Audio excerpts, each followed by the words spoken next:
S'ils vivent toute l'année à Los Angeles depuis 10 ans pour éviter toute la pression médiatique qui pèse désormais sur les épaules d'Omar Sy, tous les membres de la famille de l'acteur n'oublient pas leurs racines. Régulièrement de retour en France, ils se rendent aussi très souvent au Sénégal, d'où vient le père de l'ancien complice de Fred Testo.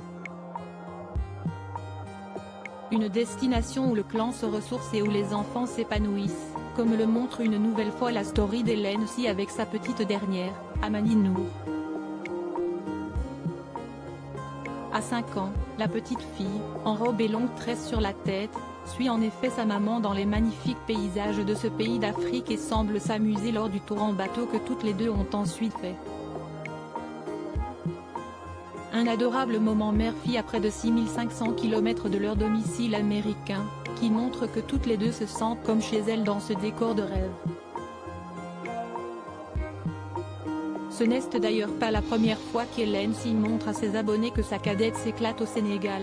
Récemment, alors qu'elle avait également emmené avec elle ses 2 fils, Tidiane et Aladji, elle avait pris en photo sa fillette en train de jouer avec les petites filles du village, sans doute heureuse d'être là.